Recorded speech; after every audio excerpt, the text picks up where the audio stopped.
All right, so good afternoon, everybody. Hi, my name is Arnita Rogers. I'm the Policy Director at Positive Women's Network USA. I'm joined here today with our Reproductive Justice Legal Fellow, Rebecca Wang, and we're really excited to tell you more about PWN's Policy Fellowship. This is our second year of doing the fellowship, and our application process launched on Friday. We already have a number of applications, and we're here today to provide an overview of the fellowship itself, and also to give you some tips and pointers on how to submit a successful application.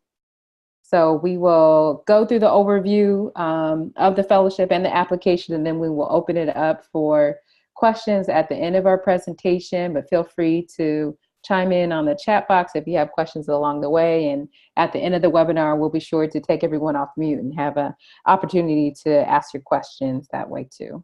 So thanks for joining. Thanks for your interest. So a little bit about PWN's Policy Fellowship. This is the launch of our second year, as I was saying, and the fellowship is open to all women living with HIV. So it's inclusive of women of trans experience. We started this program because we know that historically that policy advocacy environment has been really inaccessible to women living with HIV. And so it's our hope to fulfill our mission to prepare and involve all women living with HIV to be at the table and to lead in spaces of decision making and policy and advocacy that impacts their lives. We want to increase participants' ability to engage effectively in federal and state policy and advocacy. We also think that it's critical for women living with HIV to be equipped with a wide array of tools that support vibrant, visionary, and strategic advocacy on behalf of their communities, particularly in this current political environment. And so policy and advocacy is one tool that can shape the discourse of the lives of people living with HIV. So eligibility, all women living with HIV in the United States, including women of trans experience, are eligible to participate in this fellowship.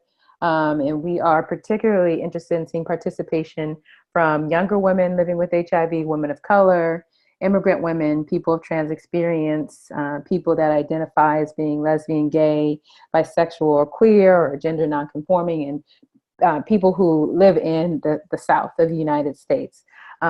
Most importantly, people who are most impacted by the epidemic. We'd like to see you apply, be a part of this program. And then also, very importantly, that if you are wanting to apply, it's important that you also just have a strong desire to affect meaningful change in the lives of other women living with HIV. So, this is an important growth opportunity that can be for you, but we also want to make sure that you want to impact change in the lives of other people living with HIV.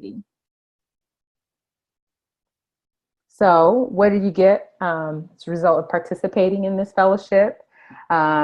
We offer coaching and mentoring to support policy advocacy goals in line with PWN's priorities. So our policy agenda, you'll have the opportunity to attend policy meetings that this could be in person, going on in your area, or via conference call. Since this will be a national cohort, you might have the opportunity to call into policy and advocacy meetings or working groups that are taking place in Washington, D.C. You'll have an opportunity to engage with national advocacy coalitions and have access to other policy experts who will be facilitating and leading many of the trainings. And you'll also have the opportunity to learn and apply marketable writing, research, and organizing skills to support your professional development.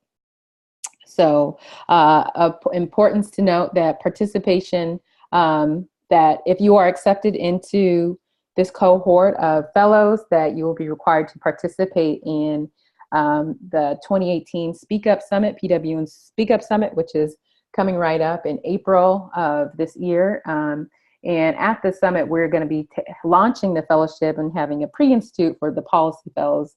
So we're going to have a policy fellowship institute. And so if you are accepted into the program, your registration fees and travel will be covered by PWN. And so if you successfully complete the program, you'll get a certificate of completion at the end of the program where you will graduate. So the curriculum for the fellowship is really expansive. And over the course of the fellowship, participants, you'll have the opportunity to expand your understanding of basic structure of government and how federal policy is developed and implemented. And then the curriculum will also demonstrate about how federal policy is implemented, but also how that relates to how state level policy is implemented and how that works. You also have an opportunity to learn key frameworks for advocacy intervention, including racial justice, gender justice, reproductive justice, and economic justice are a few others that we will definitely touch on as a part of our curriculum. You'll learn to analyze public policies, and you'll also have the opportunity to deepen your understanding of strategies to affect policy change, including whether it's grassroots advocacy, how to engage in effective coalition building and working with other advocates, and building and maintaining relationships with policymakers, your legislators, and other stakeholders who have influence over the policymaking process. So as I was saying earlier, this is a year-long program. So the time commitment begins really at the end of March of this year and goes all the way to March of 2019. So if you are considering applying, you would need to be able to fulfill the commitments for the year. But the structure of the program is that we have interactive web-based training sessions that are usually held 1 to 2 times per month. We will be doing a launch of an in-person training at the PWN Speak Up Summit. As I was saying, that's going to take place in Myrtle Beach, South Carolina this year. We hope that we will get funding for another in-person training, but that's still contingent upon funding that we need to secure. But we do hope that we will have another opportunity to bring the cohort back together over the course of the fellowship. You'll also be collaborating on policy issue-based teams and receiving coaching from seasoned advocates on particular policy issues. So as an example, this year we had teams representing the policy areas of sexual and reproductive health, Ryan White, structural interventions, and healthcare access, considering the ACA and Medicaid particularly. And so over the course of the trainings, you'll have reading assignments and homework to support your understanding of what you are being taught in each training session. And then you also have plenty of opportunities to participate in additional skills building webinars that will take place or that will be hosted by PWN. This year, you can be on the lookout for skills building sessions on electoral organizing, for example, as we gear up for the 2018 elections, in which fellows will be strongly encouraged to participate in. So Rebecca, I will turn it over to you, and Rebecca is going to take us through our tentative schedule, what could be expected over the next year. Thanks, Arnita. Yes, so we have all of the webinars and trainings scheduled out. You'll notice that we have days but not times. Going forward, we'll kind of work with everybody to figure out what time works best, because we do want to make sure that everyone can attend the webinars. So the first web session will be on Friday, March 30th. That's going to be program orientation, where we'll talk a little bit more about the details and how we'll be sending you information and resources and how you'll be filling out those assignments that Arnita mentioned earlier. After that, it will be the Policy Fellowship Institute, which will happen at the summit in South Carolina. That's going to be Thursday, April 12th, and that's going to be on Policy and Government 101 and 102. Web session 2 is going to be on Friday, April 27th, 2018. That's going to be part 1 of our federal budget advocacy training. Web session 3 is going to be Friday, May 11th, 2018. That's going to be part 2 of the federal budget advocacy. Web session 4 on Friday, May 25th is going to be administrative advocacy and federal agencies. And then on June 15, there's not going to be a training. There'll be a review session instead where all of you will sum up everything that you've learned from the first 4 webinars and do a teach back session.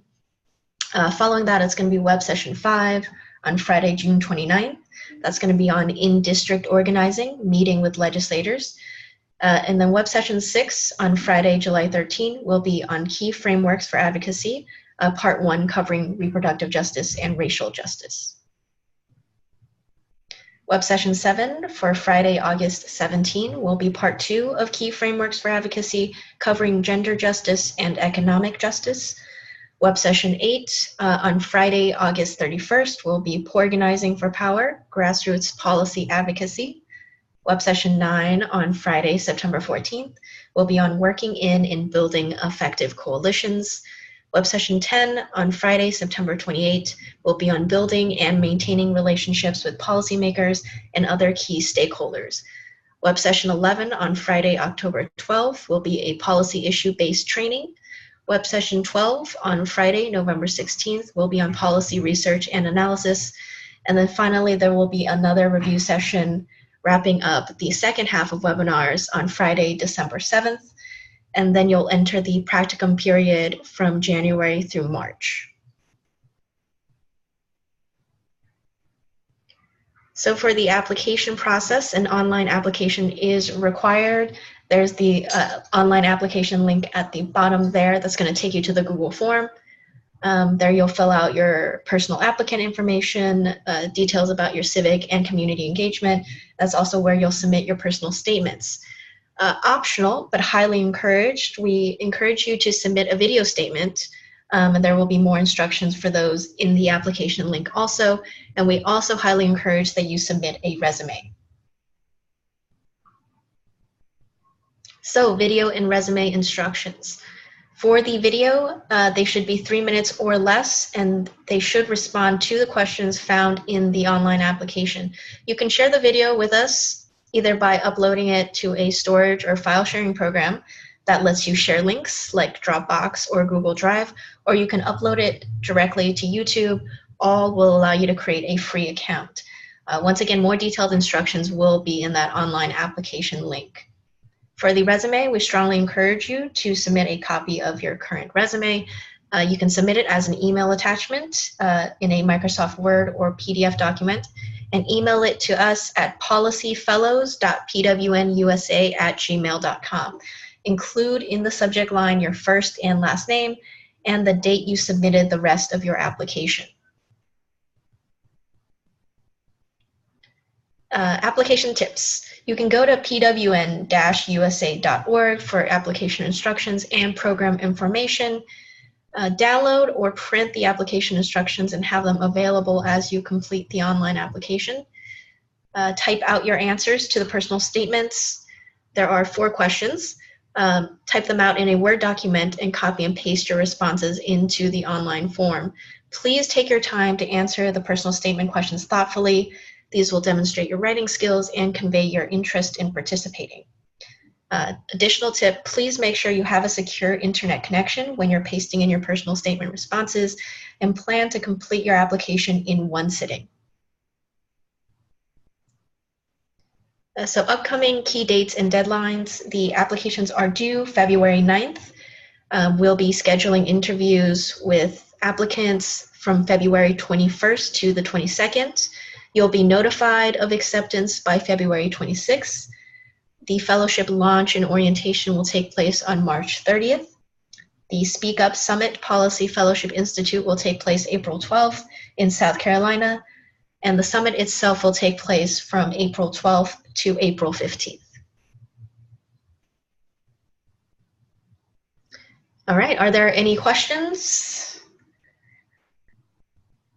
And I think Arnita will take folks off mute as needed.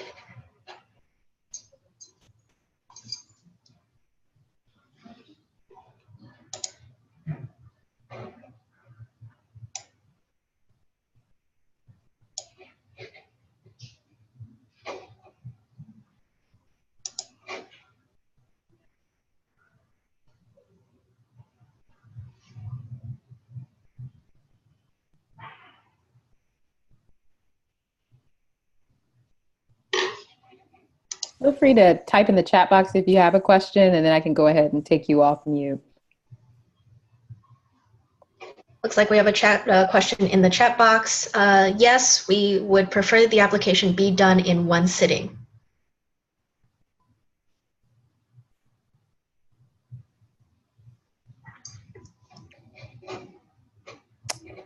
Alicia is asking if you've already submitted the application, can you resubmit? Did you have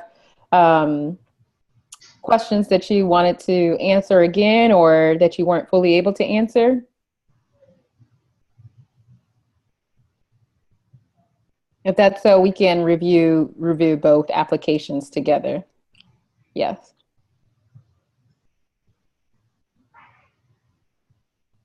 Great. Yeah, if you already filled out the application, you can still email us your resumes and the links to your videos separately. Right. So the videos and the resume are both optional part of the application, but we strongly encourage both, but definitely the resume, as I know everybody won't feel comfortable in doing a video. I should note that if you are selected for an interview, not everybody that applies will be selected for an interview, but if you are selected for an interview, those interviews will take place webinar style or Google Hangout style. So we'll have an opportunity to interact with you via video and see your face and get to know you that way as well too.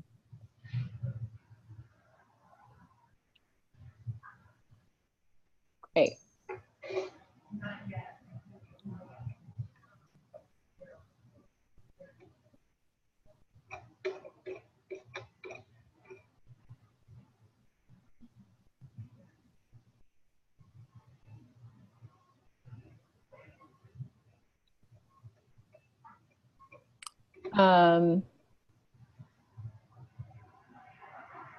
Susan, let's touch base about your participation or what that could look like if you were selected, because other folks might be facing similar conflicts about not being able to attend the summit, but we really hope that folks who are able to, who are selected will be able to participate in the summit, since it's one of the rare opportunities we get a chance to have everybody there together in person and be with the rest of your cohorts. I see a few folks online who were actually part of this year's dynamic cohort. I see Kamaria, I see Angela, and I hate to put you guys on the spot, but if you're here and if you want to share anything about your experience with or tips for your application for folks that are interested in applying, I can take you off mute. Just let me know in the chat box if you want to, but if not, no worries.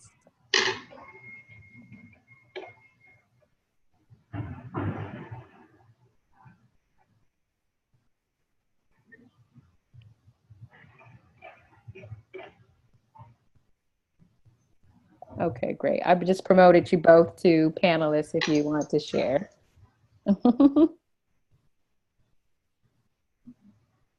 Yes, they are very awesome people, Susan, I agree.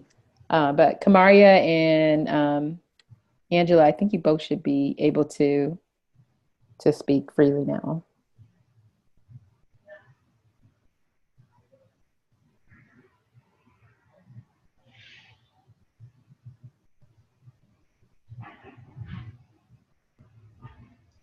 Are either one of you there? If you're speaking, you might be on mute.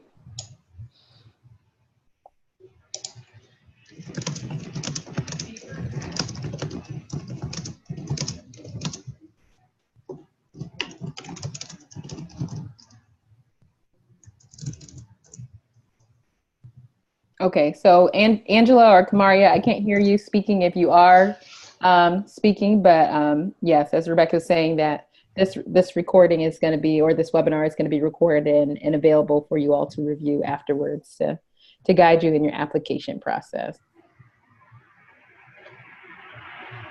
Hey, Meta, I'm excited for you to apply too. That's great.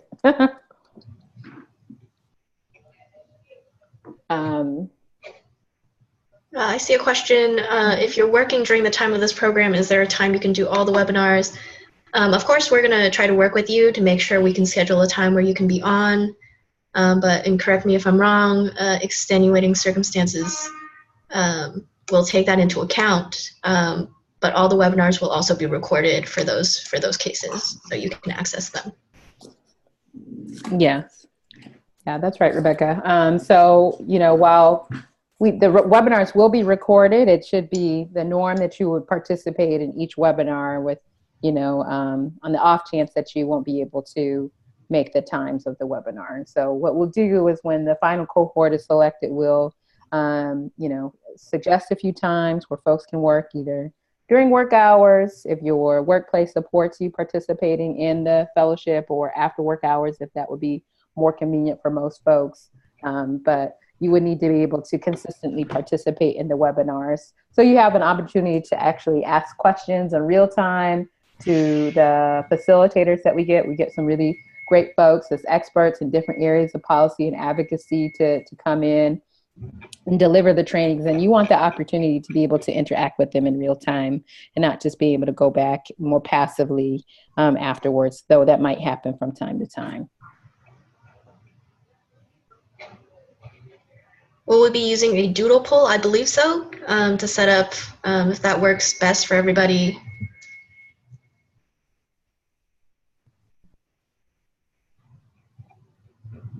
That's great. One thing I didn't want to go back to that might not be super clear is that each fellow will be engaging in a practicum. And I don't know if that's something that everybody is familiar with. So a practicum is a period where you engage in experiential learning. And so it's almost like could be kind of like an internship or a project where you get to apply everything that you've learned over the course of the fellowship. And so this year's fellows, they're currently in their practicum period. They're working with an outside host organization to do things like writing a policy fact sheet, a policy brief, or even starting a policy working group on a particular issue. But I did want to flag that as a piece of this whole process, and for completing the whole program, that fellows will be required to engage in an experiential learning project at the end of the fellowship, of the formal training period. Will you apply what you learn? So that's something to flag as a commitment if you are applying and interested.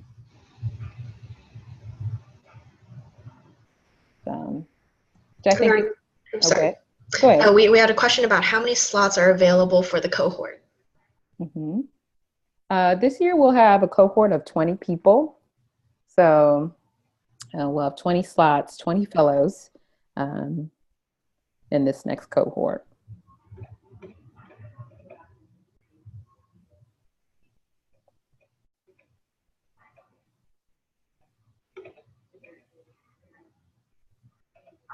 Great.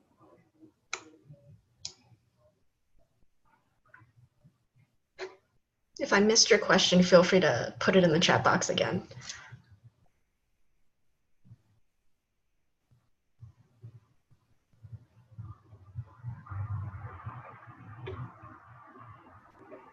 Great. All right. Well, I'm not seeing many more questions coming in. Got a lot of folks saying they have already applied. They might be applying again if they want to redo their answers, and that's fine too. Encourage everybody to take their time and you know, submit answers thoughtfully. I love this quote up here. It's Angela Davis quote and ending that I'm no longer accepting the things I cannot change. I'm changing the things I cannot accept. And I feel that I'm probably not alone in thinking that in this current political moment, there are a lot of things that none of us are going to accept. And so I'm looking forward to this opportunity with hopefully working with some of you all and developing your skills in policy and advocacy. We're definitely who we've been waiting for, and you know, nobody's coming to save us. So this is the time, and hopefully this is you'll take this opportunity to kind of develop your own skills in this particular way of importing change. So if you have any questions, you're Here's on the slide. Email them to policyfellows.pwnusa@gmail.com. This recording will be available on our website. And of course, feel free to contact me if you have my contact information, or Rebecca as well, personally, if you have any questions about the application process. But I hope to read all of your applications soon, and good luck. Great. Thanks, everybody.